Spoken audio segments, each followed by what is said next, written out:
Immortal इस्लाम के मोअज़्ज़िज़ दोस्तों, अस्सलामु अलैकुम। एक मर्तबा हज़रत दानियाल अलैहिस्सलाम एक दिन जंगल में चले जाते थे। आपको एक गुंबद नज़र आया।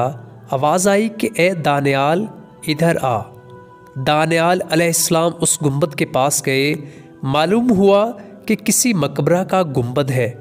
जब आप मकबरा के अंदर तशरीफ़ ले गए तो देखा बड़ी उम्दा इमारत है और इमारत के बीच एक आलीशान तख्त बिछा हुआ है। उस पर एक बड़ी लाश पड़ी है। फिर आवाज़ आई कि दानियाल, तख्त के ऊपर आओ। आप ऊपर तशरीफ़ ले गए तो एक लंबी चौड़ी तलवार मुर्दा के पहलू में रखी हुई नज़र आई। उस पर यह इबारत लिखी हुई नज़र आई कि मैं कौमे आद से एक बादशाह हूँ। खुदा ने 1300 साल की मुझे उम्र अता फरमाई।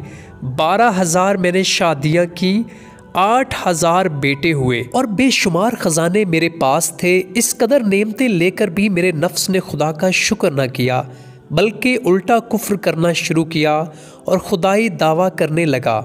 खुदा ने मेरी हिदायत के लिए एक पैगंबर को भेजा। उन्होंने मुझे समझाया, मगर मैं कुछ न माना।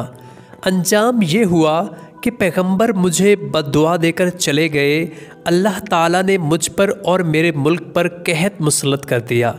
जब मेरे मुल्क में कुछ पैदा ना हुआ तब मैंने दूसरे मुल्कों में हुक्म भेजा कि हर एक किस्म का गल्ला और मेवा मेरे मुल्क में भेजा जाए। और जब मेरे हुक्म के हर किस्म का गल्ला और मेवा मेरे मुल्क में आने लगा, जिस वक्त वो गल्ला या मेवा मेरे शहर की सरहद में दाखिल होता, फ़ौरन मट्टी बन जाता और वो सारी मेहनत बेकार जाती और कोई दाना मुझे नसीब ना होता।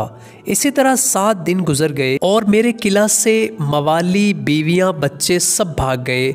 मैं तन्हा किला में रह गया। एक दिन मैं निहायत मजबूर होकर फाका की तकलीफ़ में किला के दरवाजे पर आया। वहाँ मुझे एक शख्स नज़र आया जिसके हाथ में कुछ गल्ला के दाने थे जिनको वो खाता चला जाता था।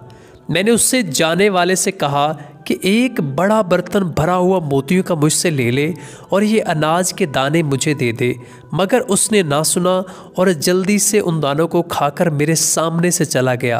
अंजाम ये हुआ कि उस फाका की तकलीफ़ से मैं मर गया। मेरी ये नसीहत है, जो शख्स मेरा हाल सुने वो कभी दुनिया के करीब ना आए। प्यारे दोस्तों, इस वाक़या से हमें सबक मिलता है कि खुदा से हर किस्म की नेमत पाकर भी उसकी नाशुक्री करना इंतहाई नाआक़बत अंदेशी है और अल्लाह की नाशुक्री से भूख, फाका, कहत और मुख्तलिफ़ किस्म की बलाएँ नाजिल होती हैं। और ये भी मालूम हुआ कि इंसान चाहे कितनी बड़ी उम्र पाए, एक दिन उसने मरना ज़रूर है।